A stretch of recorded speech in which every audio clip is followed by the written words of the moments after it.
Blog Talk Radio. Good morning, everyone. This is Laurie Smith on Blog Talk Radio. It is 5:30 here in the morning, Tuesday morning, January 11th. I'm happy to be here. This is One Child Abuse Survivor to Another.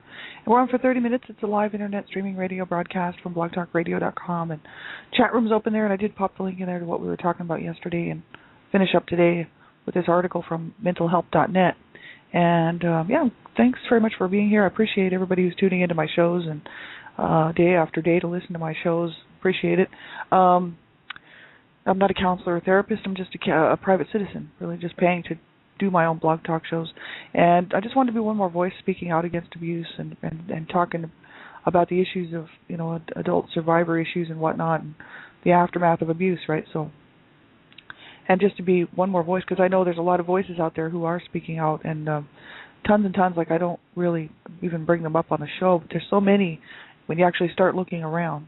So many survivors who are out there speaking out, trying to help people out and trying to raise awareness about child abuse, right? So I just wanted to be one more voice to add to their voices, and I just felt it was very important. It was important for me, and I just thought it might be, just good to have another voice. All the voices we can get out here talking about this, the better, right? Because child abuse, everybody just wants to shove it under the carpet.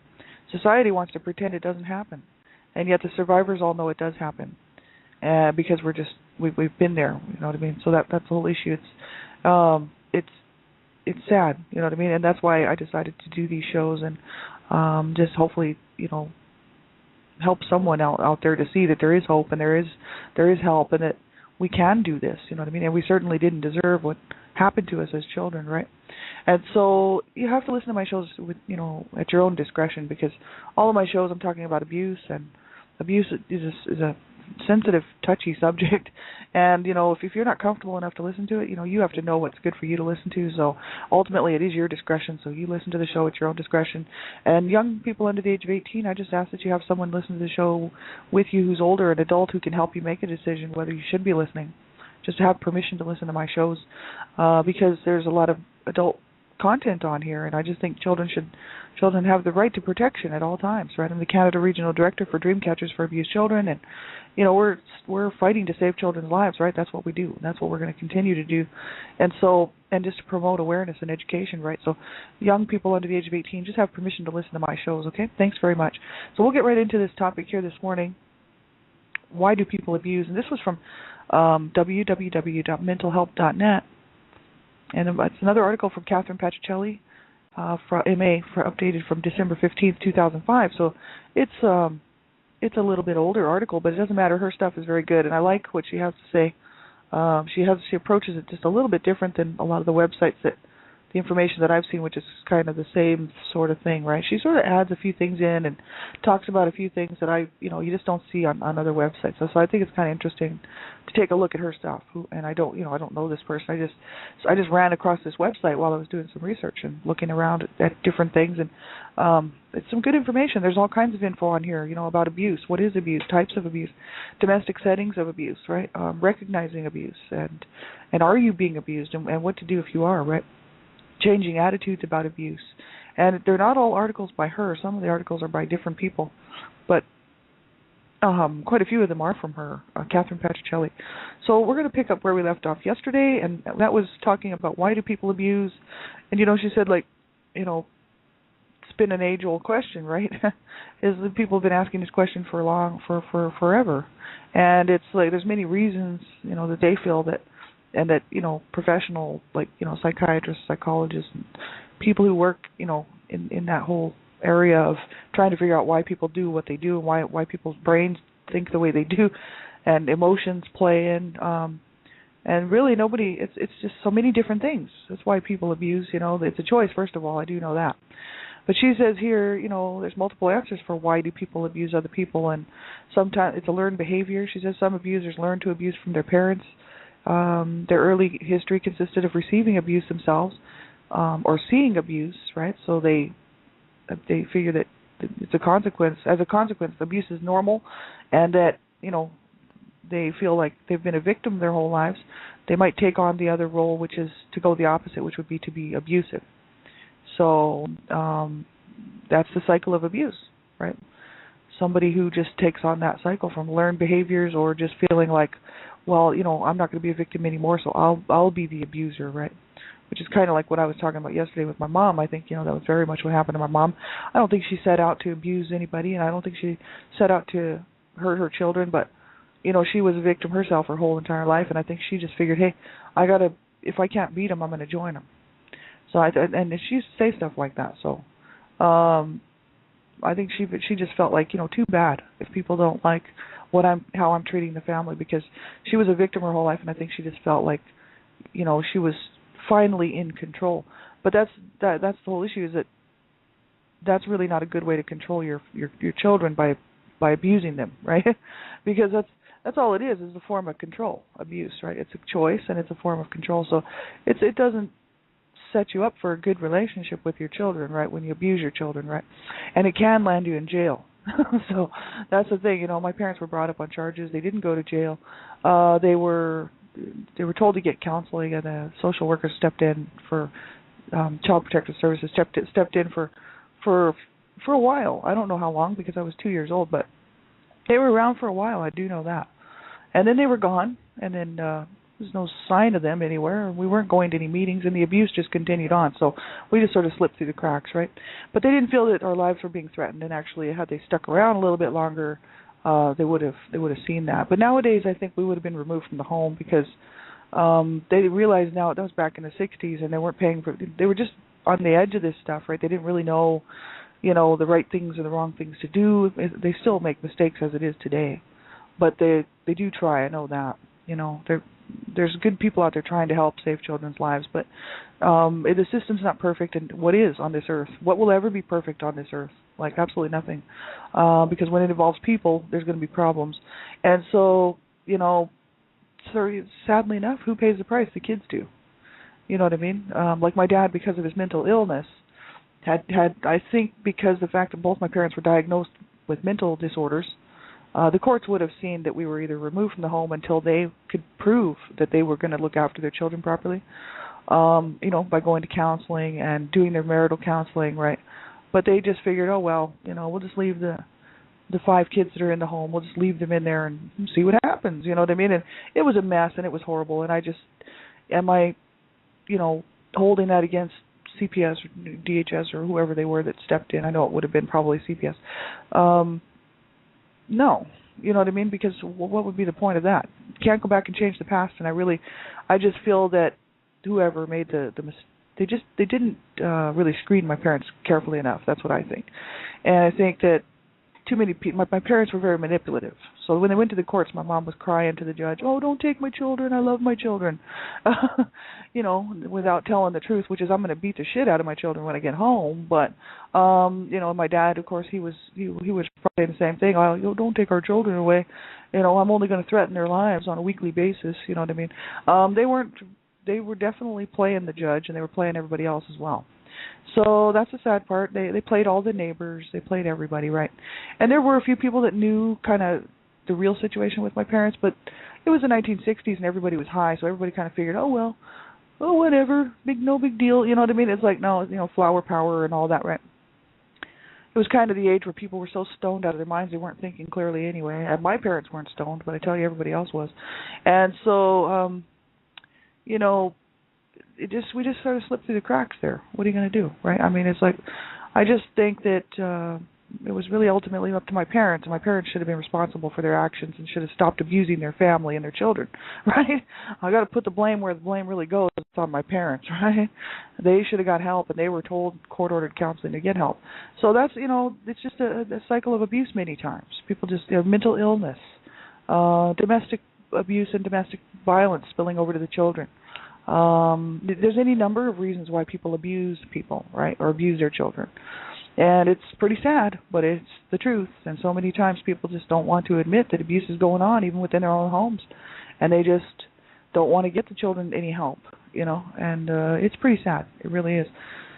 She says here, still other people who abuse end up abusing because they have an empathy deficit. Empathy, that's like to be empathetic towards somebody, like to be able to, like, for instance, if you know somebody and they hurt themselves, they break their leg or something, you would almost put yourself in their shoes and you'd be able to see just how hard it was going to be for them for a while till their leg healed and how much it would have hurt, and how much just the whole trouble of having broken their leg might have caused them job loss, or they might be off work, and then so you can see like the whole picture, and you can be empathetic with them. You can be like, oh man, that's terrible. And so many times people who abuse other people, they don't have the ability to feel empathy towards anybody.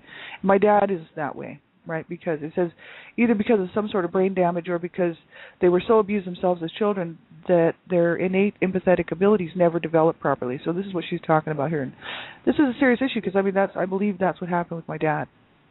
Because he has no empathy, he doesn't understand what it would be like. Like, he can't put himself in somebody else's shoes. He's schizophrenic. So he's borderline schizophrenic and he's manic, whatever. I mean, he's just got so many issues. He's probably got borderline personality issues and whatnot. And he cannot be empathetic. So when he was abusing my mother and treating her so horrifically, right, and as well as raping her, knowing that she was sick and could not have any more children, and that she was really near death so many times, and yet he would continue to treat her the way that he was, he could not have empathy for her as a human being. To him, my mother was just some sort of thing that would just meet his needs. You know what I'm saying? There was no empathy as far as a human life goes. And a lot of times there's something missing, like she was saying here, either because of brain damage or because of psychological issues, because they were abused themselves or whatever, right? That whole issue of being empathetic, a deficit of empathetic behavior, or, of the ability to empathize with people, that's a serious issue and a lot of abusers just don't have it. And that's why they do what they do, and that's why they don't feel bad about what they do. Because they don't even think that person is a human being to them. Of course, if you ask them, they probably say, oh, of course they're a human being. But while they're abusing them, this person or whoever this person is or their children is just a thing. It's just, there's no connection to the fact that this is hurting. They don't think, oh, I'm hurting my wife. Oh, I'm hurting my children. Or a mother might be like, oh, I'm hurting my children. This is horrible, right? No, because they won't put themselves in that person's shoes and think about what they're doing, the fact that what they're doing to them is hurting them in every way. So whether it's physically hurting them, emotionally hurting them, or psychologically damaging them, right? And they're unable to put themselves in that person's shoes to see what that would feel like because they don't have any empathy. They just figure that people are things and that they should be allowed to do whatever they want to them. And they don't even consider the pain that they're putting these people through, whether it's their families or children or whatever. And both my parents were kind of like that. They were so ignorant and so hateful, and they were both abused as children, and they both they just didn't care. You know what I mean? They didn't care what they did to their children, and, my mom cared what my dad was doing to her, and that would upset her, and she'd get mad. She'd get mad at the way my dad was treating her sons, right? But then she could go and abuse her children whenever she wanted to, and it was just, she just felt like that was her right. She was allowed to do whatever she wanted to do to you, and it wasn't that big of a deal. You know what I mean? So many times after a beating, she'd tell me, well, what doesn't kill you makes you stronger. I'd be like, well, why don't you just go ahead and kill me? Because I'm tired of this. You know what I mean? As a small child, I was like, just get it over with, please. Hello. How long are you going to make me suffer through this? And that's the whole thing, is they don't care, right?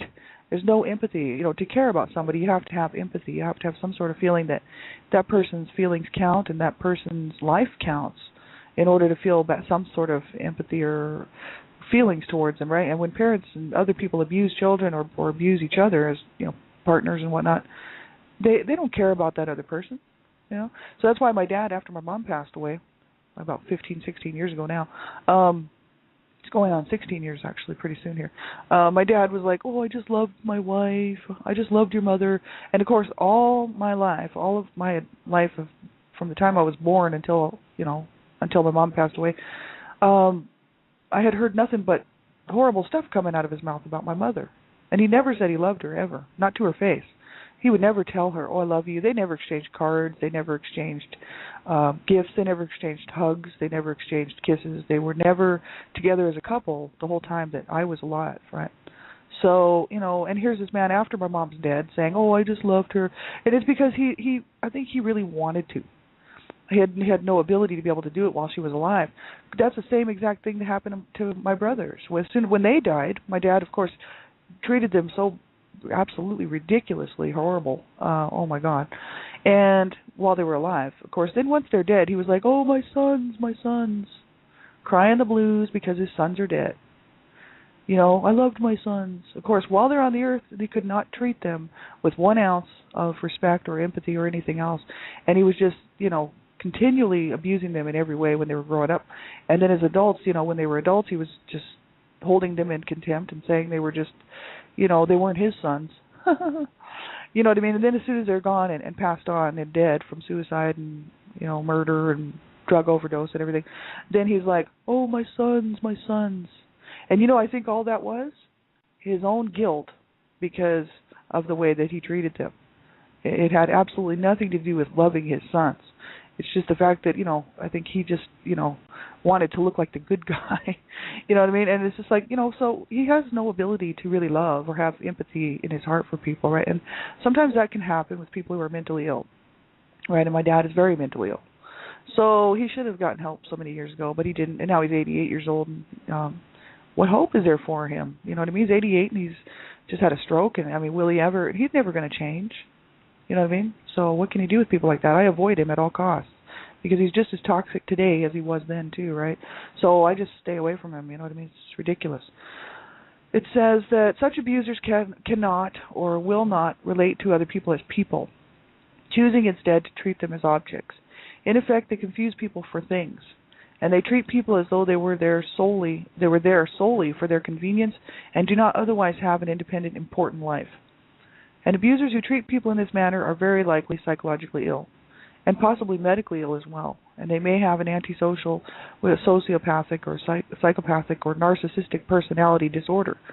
And they may have anger or impulse control issues and substance abuse issues on top of that. Such people may abuse because of the benefits they receive from doing so. For instance, sexual or financial gratification, or the simple allure of power over other people's lives.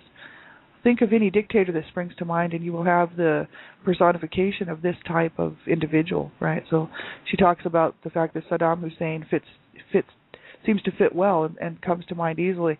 The character of Tony Soprano, she mentions here from HBO's television series The Sopranos, is always a good example of this type. What makes Tony's character so interesting to watch is that he is aware of his tendency towards narcissistic sociopathy and struggles against it at times with varying rates of success. So that's what she had mentioned about that. But it's just sad that people treat people the way they do. And you think about dictators. That's a perfect example. People are just things to them. They don't care. Like Hitler, for instance. He didn't care. He just, anybody who just didn't fit into their, to that scheme of what he envisioned the human race being, right? Was nothing to him. Wasn't even an animal, was less than an animal to him. And he just put millions of people to their deaths because he, got a whole bunch of people to follow him, and because he had an idea in his head of he was just playing God. And he had no ability to feel any kind of remorse or, any kind of feelings of empathy towards these people that he was killing by the millions. You know what I mean? Which, it wasn't just the Jewish people. There was anybody who was speaking out against anything. So anybody who seemed like a threat. So and anybody who didn't fit in the picture, like people who were homosexual, people who were possibly mentally ill, anybody who just didn't seem to fit into his scheme. Like he was playing God with millions of people's lives, and he got a whole lot of people to join in on it. I can't believe that a country would do that in the first place. A country of people, with you would think they had some brains, right? That they were pretty smart people, and the Germans, and they are definitely brilliant people. And the problem being is, I think they're a little too brilliant for their own good. They get away from the whole idea that people are human beings and we have rights. And we, some dictator come along like that. I'm so glad that we did what we did as the United States and all the rest of the world. Stood up and said, no, this is ridiculous. So because that's why people have to stand up against abuse, because it's completely wrong. You know what I mean? So that's why I spend day after day on here talking about this stuff, because it's absolutely wrong. It's moralistically completely wrong for people to treat people that way and then think they should be allowed to get away with it, right? Families have problems, and sometimes parents do things that they shouldn't, and kids do things they shouldn't. And if the family can work it out and say, look, we need to get help because we don't want to destroy our family. We want to be able to be a healthy family with healthy relationships. Like if sometimes parents make mistakes, but who doesn't, right? Nobody's perfect. But then parents should be the ones to say, hey, look, we're the adults in the situation. We need to correct this so that we don't hurt our children and we don't hurt each other as a couple, or as a, partnership, right, as in a marriage or, in a relationship of some type. But instead of that, no, you see people just going on about their business, hurting their families, hurting their spouses, hurting their boyfriends and girlfriends, women abused too, hurting their children, and thinking that it's perfectly okay that they do it, right? And feeling justified in doing it, That's the sad part. Well, many of them actually don't even feel bad about what they do. And that's the problem. My parents didn't feel bad about what they did, and that's why I'm speaking out. You know what I mean? Because I'm like, this is completely wrong. It's completely wrong in every way, right? So it's absolutely horrible. That's the end of that article. And the next article here that I kind of wanted to look at this week that we'll finish up with is it's an article called "Why Do Adults Stay in Abusive Relationships?" And I think that's important to look at because so many times people stay in an abusive relationship. My mom's an example of that. You know what I mean? She could have got out. I talk about that on almost every show because it's so important for people to realize that you're not stuck in that. You know what I mean? Unless they got you tied down in the basement and you wouldn't even have access to a computer listening to this show if that was the case. You can plan and make plans to get out. Right? My mom could have done it, and she could have got out. My dad didn't have her tied up down in the basement. We didn't even have a basement. My mom had friends. She was working. She was not really completely isolated. She had people on her that would have helped her out, and she had the courts on her side really because not only was my dad abusing his children, he was abusing her too. And so that's why, hence the judges were like, you guys got to get marital counseling because you need it. She had help. She could have gotten out. And she chose and made the choice to stay in this ridiculous, horrific, horrible marriage that was from hell. They had the marriage from hell. I mean, they were, it's like, oh my God.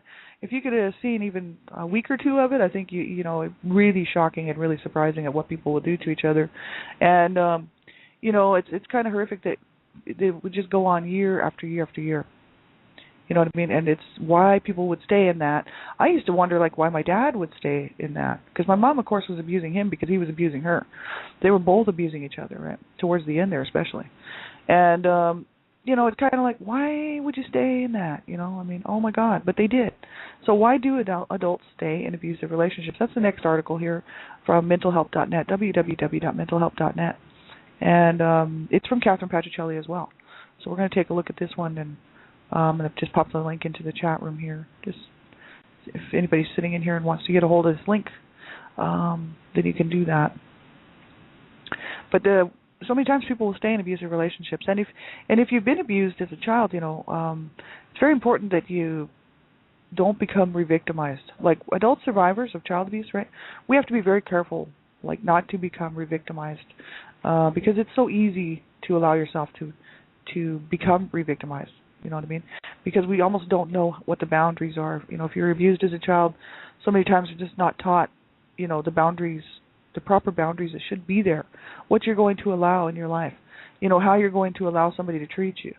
And so many times the abusers look pretty good before the marriage.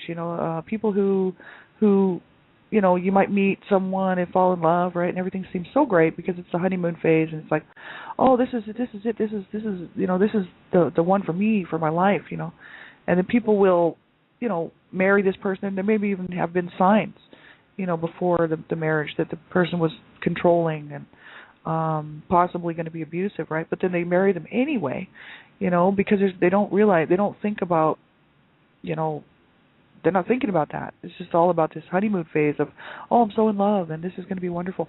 And then they get into this marriage, and then they've already been abused as children, and then the abuse starts, and pretty soon before you know it, people are thinking that that's just their life, And I've heard this from people because I know people who were abused as children. My mother was one, and then allow themselves to be abused later on in abusive relationships and marriages and whatnot, and in relationships with people. And that's so incredibly wrong. You don't want to do that.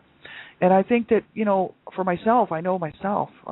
If I was like, my sister did that too, right? She was abused as a child. She lived in the same home I did. She went on to marry a man who was abusive. Not so much physically to her, but just always holding himself away from her, and also very, like emotionally abusive, psychologically abusive. He was a little bit physically abusive to her, and so she would tell, like she would come over, she'd be wearing sunglasses inside the house, and we'd be like, okay, what's going on? You know what I mean? You don't wear sunglasses inside the house, right? And she'd be like, oh, I got a migraine, right? You can see the bruise, right? I mean, they were duking it out. And the thing is, my sister's a good person. Like, she's, as much as I gripe about her here on the show, she really is a really good person. She's not she tried to make that marriage work. She did all she could, right, to be a good wife, And this man just used her and abused her, you know what I mean? So I was so glad when she left him. I mean, after 7 years of marriage, or no, it was a little bit longer than that, I think. Because their daughter, my niece, was 7 when they got divorced. Okay, so 12 years of marriage. I was so glad when she left him. I was just like, she caught him in their own home, in her own bed with another woman who was using her makeup and had her clothes on. And, this guy, her husband was such a really bad person. And he even is still today. He's just a bad person. He's mentally ill. He's got all kinds of problems, and he himself is mentally ill. His whole family was mentally ill, right? So my sister went from one mentally ill situation with parents who were mentally ill and being abused as a child herself. My parents actually treated my sister like a boy, which is kind of weird. Like, they actually dressed her in boys' clothes. They cut her hair like a boy's haircut. They started to kind of treat her like a boy, right? Very, very strange, and I think it kind of had some serious effects on my sister. You know what I mean? I'm not sure why, you know what I mean? Why they treated her like my mom, especially because my mom, of course, would have been in charge of her clothing and in charge of her haircut. And, she almost turned my sister into a boy, which is kind of weird, but it's true.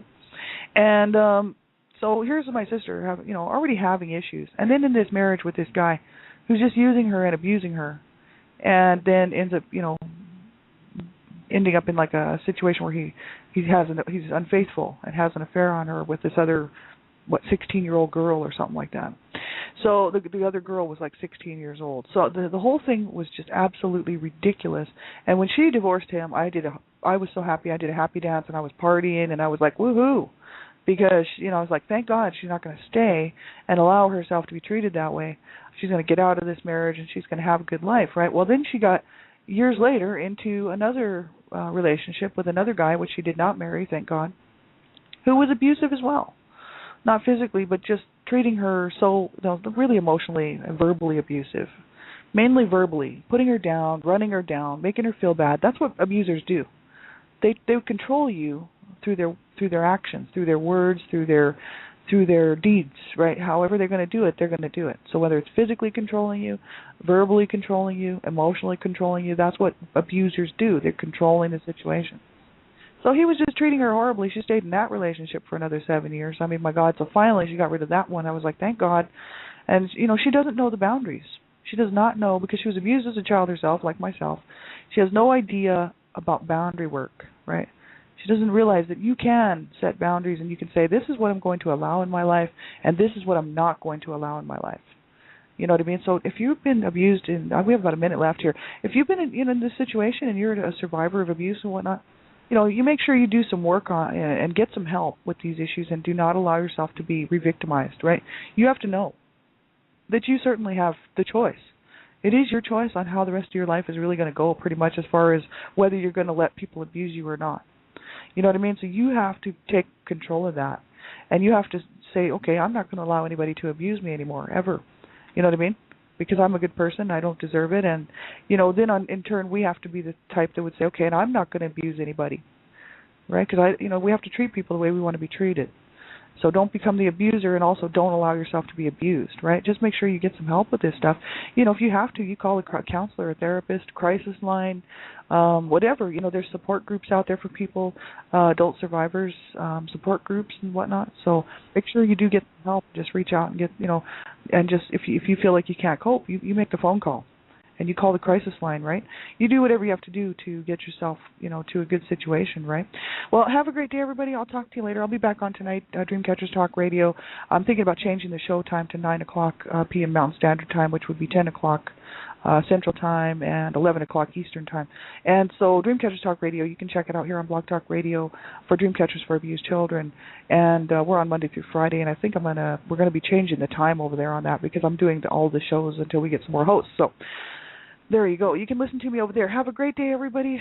Thank you so much for tuning in. Make sure you get yourself some help. Man, I really do care or would not spend the time doing these shows. I tell you what, you know, you matter to me. I matter to me. We certainly do matter, and we do count. And we deserve to have a good life. So you do whatever you can to make sure that you have yourself in a safe environment with people that love you and treat you well, right? That's what life is really supposed to be about. So make sure you do get some help, okay? Talk to you real soon. Bye-bye.